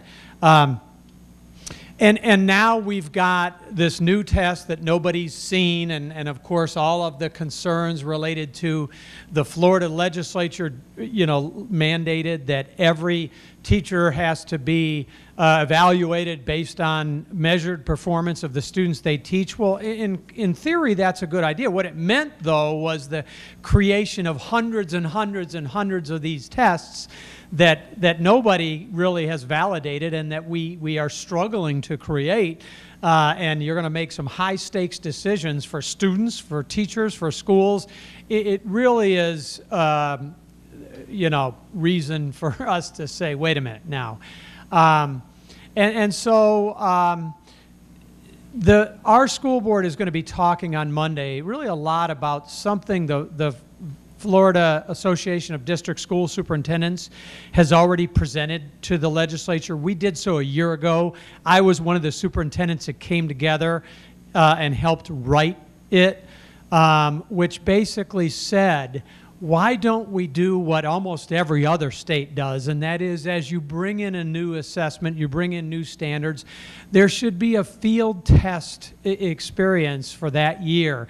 The world won't end if we don't grade schools for a year, or we don't have teacher evaluation based on it, or we just eliminate all the kind of, third graders have to be retained, or high school kids can't get a high school diploma. Let's step back from that and let's be thoughtful about the way we approach this. That is something that the Superintendents Association told them a year ago. I told our delegation, I look kind of like Nostradamus to them, but really it didn't have to be that. I told them in December of last year that we've got a public relations debacle coming because this is not, there's no readiness for this. And interestingly, just so you know, some of the states that have done the field testing for Park, do you remember that the test that was originally going to be created for Common Core? And they got results back from these field tests and said, whoa, wait a minute, I think we need a year. And they applied to the federal government and received a year to step back, use that information in ways that are meaningful. And that's really going to be the foundation of our legislative agenda. Once we do that on Monday with the board, you can probably bet the next meeting that I have with you, I'm going to tell you, now why don't you get mobilized and support that reality. But let's make sure we see, how that emerges from the board. I shared this with principals in a group in this room just the other day. And I think it is important, really, when we analyze where we are. I started teaching, I don't want to say a long time ago. I'm old. But I started teaching in some kind of tough kids in a fairly tough school in a steel and auto where I grew up, actually. And I was observed twice in my first year of teaching. And then in the 4 years after that, nobody was ever in my room again. And the bottom line is the kids weren't killing each other. I wasn't sending them down to the office. The parents weren't raising a ruckus or whatever. Nobody really seemed to care about giving me good feedback to be a better teacher other than some of my colleagues. And even worse than that, as you look back on it, nobody really seemed to worry whether they were learning anything other than me. But the people evaluating me, and I got evaluated every year. I signed it, right? Fast forward, I became a principal of a middle school in 1995. I ended up being Virginia's middle school principal of the year. I'm proud of that. I'll get that in there. Yay. But what's interesting, the guy 3 years before me at the same school, he had been principal of that school for 23 years. And so he started being principal in the summer of love, if you will, those of you old enough to remember that, and ended in the early 90s. And he was a guy, the notion that he would be out there giving feedback to teachers on lessons, yeah, that's crazy talk. He read the newspaper in the library every day. He didn't emerge from his office unless someone was killing somebody, or he was reading the newspaper in the library. It was, the point I'm making is, and let's also go back to standards. I was in Virginia, right? And I was a history teacher. In Virginia, we could teach the Civil War for 4 months. Right? Or by this, well, maybe 5, but the reality is there's a lot of U.S. history then. Same thing with English teachers. If they loved poetry, they would do poetry forever. If another one loved literature, they'd do literature and say, forget about poetry. Well, we really should have never had that much ability to determine, well, based on what I like, kids won't get this part of the curriculum, all right? So there does, standards are not necessarily bad things. Well, I guess what I tried to convey to our principals, and what I'm going to try to convey to our legislators, let's acknowledge this. The good old days weren't always all that good, right? And particularly for some children. When I say I had tough kids, I was given, just so you know, this is how we used to do first-year teachers. I had three classrooms on 2 different floors. I was given a class called Modern Urban World. And I said, what's that? And they said, well, it's a class for kids who aren't smart enough to take world history in 10th grade. And I said, well, where's the curriculum? Well, there isn't one. Where's the book? Well, it's over there. It's not very good. And so I taught Modern Urban World. To this day, I still am not sure what I taught. But it was kind of cool because I could make it up as I went. And then I had government, U.S. government, right? B. Ooh, what's the B mean? Well, it means they're kids they're seniors. We don't know how they're still here, but they are. And so they got to have government, and so you get government B. And the ironic thing for me was one of the rooms that I shared was with Ken Barnes, who had government A. And I'm right out of college, and I just watched Ken, and so I taught government B like government A because I didn't know anything to do anything else. And you know, those kids, you know, did it because I expected them to do it. So anyway, the point I made with our principals was, and that I'm going to make with legislators, we got it. The accountability movement and effort that came forth in this nation wasn't all bad, by a long shot. In fact, when you looked at the stuff we were doing with principals yesterday, right in this room and out in breakout rooms, and it's about giving feedback to teachers. It's about, you know, the stuff that we should have been doing 30 years ago, we're doing now. And what I guess I'd like to say to our legislators and to you, I think the toothpaste is out of the tube and it won't go back. And so what I want to be able to say is, look, let's give some of the professional judgment back to school boards, to local classroom teachers, to folks. It's okay that we have standards. And it's really okay that the state says there needs to be some assessment that measures those standards. But the notion that it would count for 50% of a teacher's evaluation or would hold back a child, no assessment can do that. That's insanity. So let's have it count 10% or 20%, and let's let the local school districts develop other things that they think are important. I'll give you an example. We had 2 project teams that came together, made up of teachers, principals, and they said, we've really improved our school improvement plan process and we've got some outcomes from that. If we have outcomes from that, why shouldn't that be a part of what we're measuring? It's important to us here at this school. Well, I think it should be. And then there may be other things that school districts think. So just so you know, that's what we're going to try to present, is there needs to be, let's let the pendulum swing back a little bit.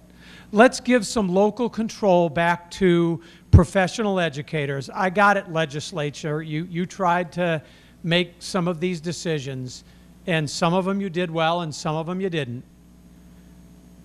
And if you're worried about the notion that, let me use an example. I was at Space Coast Junior Senior, and one of the reasons that I taught the class of kids in our academy that are wanting to be teachers. And I told them this: we used to judge schools, the success of schools, based on the number of library books, and they laughed. But that's what we used to do. Here's my point. For just seniors in high school, they understood that's comical. And so the notion that we would ever go back to that kind of measure, I think, is gone. I really do. So let's be thoughtful about ways, as opposed to this big hammer approach, and let's have it come back to the center, knowing we never want to go back to the days where we didn't measure schools at all about the things that kids accomplished.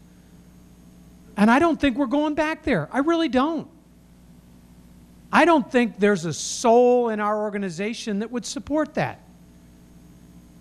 But there's got to be something short of this test that was never designed for these kind of decisions, that we're making those decisions like that assessment is flawless.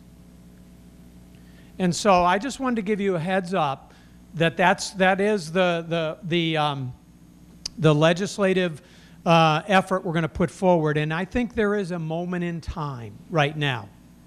Because what I told them in December last year, there is a public relations mess on the horizon. It's here. And I'm going to tell them now, it's going to get bigger. And when these results, if you don't stop and step back, you're going to have a debacle. And then you'll have something, the shame of it then is all the good work that's been done might get undone. And finally, let me share with you a couple things. I always like to give you an update on some achievement. You know, I've talked in here about our efforts to close achievement gaps, and we've done that pretty well. We still have work to do, but some folks will say, well, I want to make sure the kids in the top are moving up forward too. Let me give you a few things that we just found out really in the last 10 days.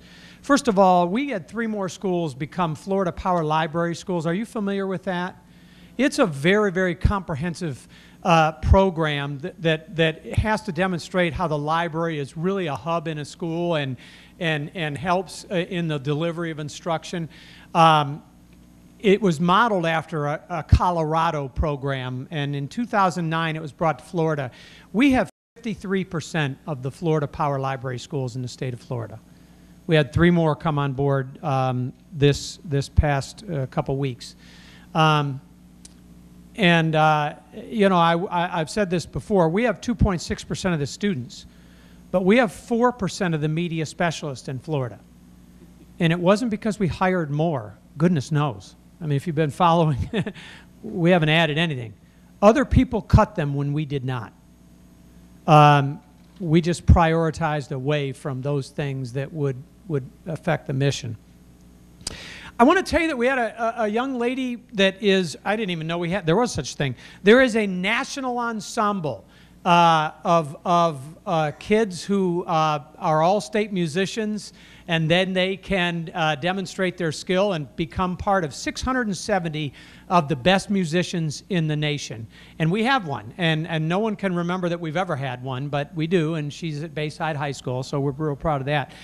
Ginger mentioned, yay, go Bears.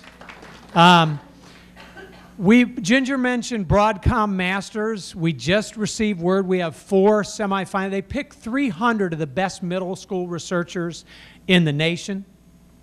And we had 4 kids that are among that 300. Now I'm going to tell you there's 55 million K-12 students in the nation. So statistically, if you just went statistically, we should have 1 Broadcom semifinalist, if my math is right, and I think it is, about 1 every 3 years. We've had 16 in the last 3 years. Yeah. Middle school researchers who go up to DC when they're finalists. What's that? Oh, we have a finalist again? Dang. Okay, yeah. And just so you know, they picked 30 finalists. And this is our 3rd year in a row where we had a finalist. I think that's even bigger odds. And by the way, we had the winner last year, right? Was it a year ago? Yeah. And I'll tell you another thing. We just learned last week, or 2 weeks ago, we have 27 National Merit Scholarship semifinalists. That is the highest that the district has ever had, going back to 1985. And what's even perhaps more important, they come from 12 different high schools. We've never had that many high schools that had at least 1 young person get that honor. And so, you know, it's not like they all come from one, you know, West Shore or something like that. That 12 of our high schools had a National Merit semifinal. That is a big, big deal. And so we're very proud of that. Okay, so with that, fire away. You got 5 minutes officially, but I'll stay here as long as anyone has questions. Yes? I have a question totally off subject of all this, but what's the status of the keeping track? Because there's a lot of parents at my school that are still not. Yeah, we just had a meeting with Lieutenant Scully and Michelle Irwin and myself and Deborah Pace on keeping track. And when you say the status,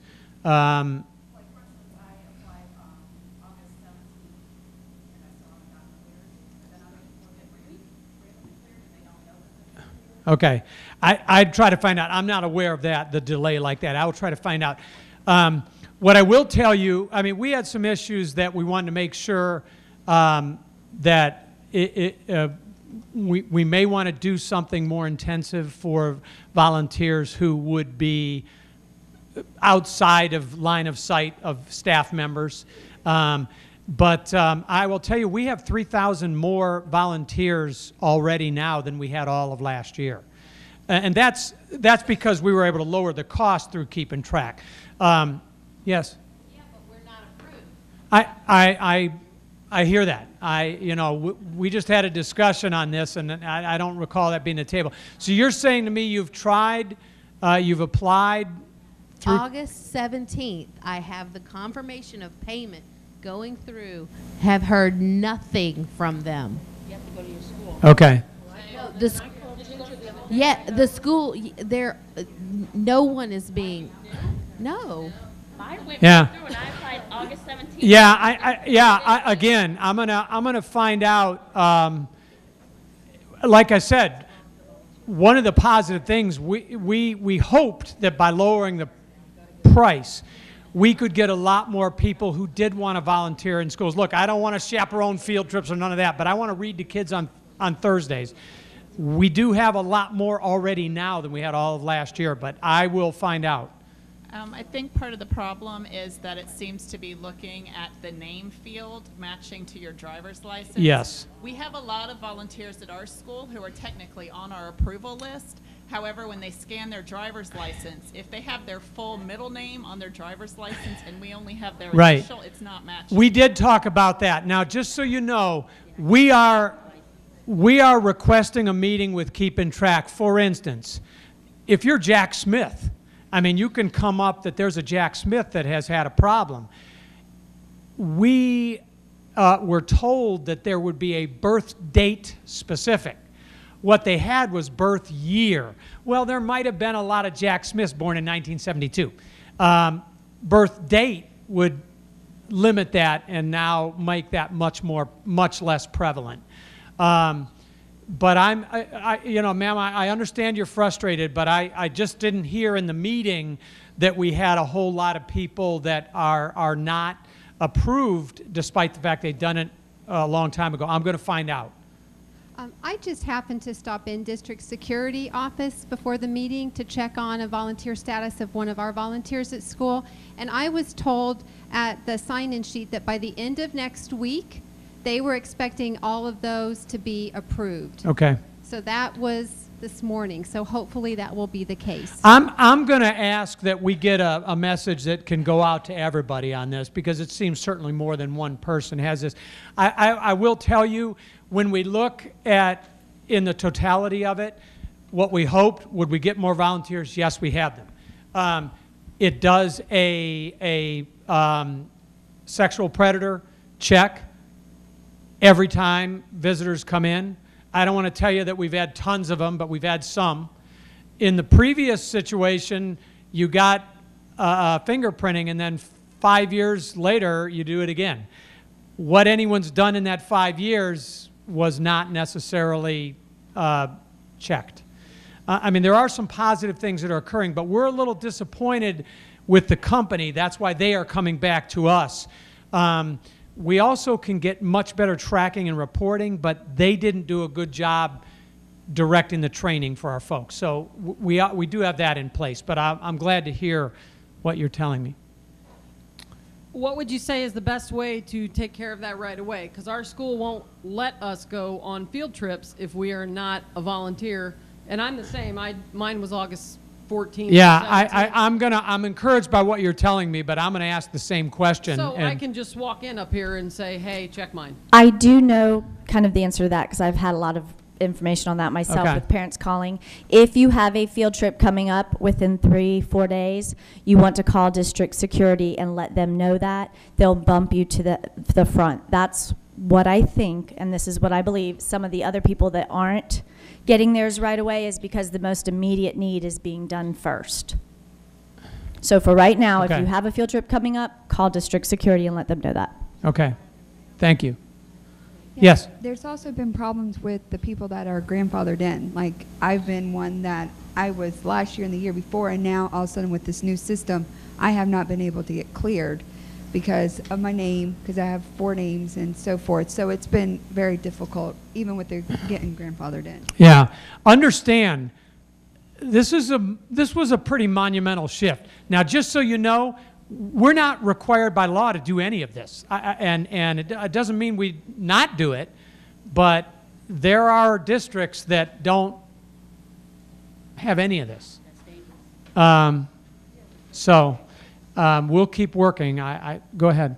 Okay, and just what you had asked about the field trips, your volunteer coordinator or secretary at the school don't have parents call district security. They're going to tell you to go to your secretary at the school or your volunteer coordinator so that they can submit. I did that last week. I submitted all the names for those that were going on the field trip this week, and they went and put them through. So that's what you need to do. The teachers need to submit it to the volunteer coordinator, and then they submit it to the county. I guess I'm semi-encouraged that maybe part of the problem is we're inundated with volunteers. That was part of the effort. But I'm discouraged that the company didn't necessarily deliver on all the things that we felt they were going to, and we're still working through that. I just wanted to say we certainly understand it's monumental and it's huge, but this is your sympathetic audience. I know. And if we're discouraged, I can't imagine how many are discouraged out there. I've been fingerprinted volunteer for over 12 years and still waiting on it. So I just wanted, this is our first platform to say it's been a long time. Thank you for listening to us. But Yes. let's get a move on. Yeah. Let's just get a move on it. Well, there's a reason why, the superintendent, the director of security, and 2 senior staff members came to a meeting just a few days ago on this very issue. So. Of moving on. I just want to say, going back to what you're talking about, taking it to the legislature and bringing it back to the worker bees, so to say, of the district, I think that's great. I wish you the best of luck. Yeah. It needs to be done. We've had the tail wagging the dog too long. I feel, and I talk to other parents, and I think they feel that the teachers are teaching towards these tests, which I think that we do need to know what our schools are doing, what our teachers are doing, but then we also have this no student left behind, and I think some are being left behind because they have to stay to a curriculum, teach towards the test. So Yeah. I'll give you a couple examples where I hope we've done better than that. Give you a couple, and we've paid a little price for it, just to be honest. For a while, the state was going to transition to new standards, which quite frankly we thought were overall better, but we're going to still teach FCAT. There are districts that just said, teach to this FCAT test, even though the standards are better and have changed, and we didn't do that. We said, no, let's go to the standards. We'll deal with, our kids will, for 1 year, take this test. Give you another class example, writing. I'm going to tell you our district paid a price for refusing to just follow a formulaic, prescriptive form of writing. If you look at writing results in FCAT, there are districts that do well in writing and they don't do well in anything else. There's no rhyme or reason to it. Honestly, we dropped some points in writing, and if we hadn't, we would have the A. But here's the thing. We just got ACT results back. And we give every kid the ACT. And do you want to know where the biggest gap between our kids and the state of Florida, which was college bound? It was in the section of the ACT that's supposed to say whether kids are prepared for college level English composition. The Ying scholarship that she showed you up there, what she didn't tell you is the kids don't go present that. That is a written presentation of their research. Our kids learn technical writing. They learn writing to be creative. They learn writing that is powerful, Our kids do better on virtually every measure in writing that we have to capture. But they don't seem to do as well on this state-mandated writing test, and it's because we just refuse to teach that prescriptive approach. And our kids are better for it. I really believe that. is not part of that done on the computer now, though, too, that writing? It will be. And here's that's gonna be a here's a problem. new thing. The new standards, writing, everybody says it's going to be a standalone. It is. But I will tell you, I'm ready for it. I'm glad to see the old one go. I hope they bury it 20 feet deep and it never comes back. The new writing assessment is going to be very challenging.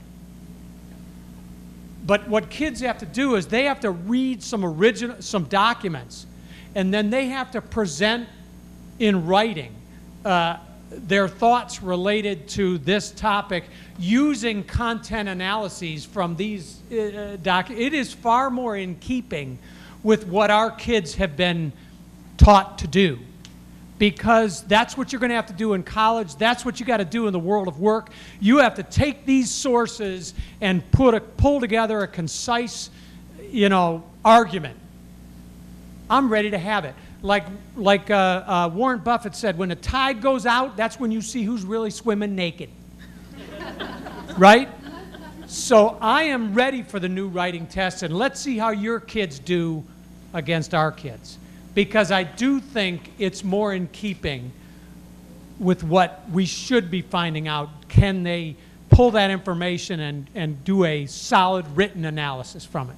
Well, again, I thank you. I think it's good. I think we do need to bring it back and not let corporate, basically is what happening, is trying to, we think you should be doing this. They give you standards and load you up with meetings, paperwork, and don't give the teachers the opportunity to do what they should be doing in teaching. I just didn't want to go in front of our school board. Once they go ahead and okay the legislative platform, I will absolutely come back to you and say, hey, we need your help as parents to say to our delegation and to others, look, this is the approach we need to take. Please support this and get on this. Let the educators come back into this arena to help you get out of a debacle that you kind of created. And that's what it's going to come down to. And I apologize for the keep in track stuff. I mean, I knew that there were issues. I honestly didn't know there was that backlog, but I'm going to find out a little more about it. I'm encouraged that hopefully that's going away. Okay? Thank you so very much for all that you do. Thank you all. Have a great month.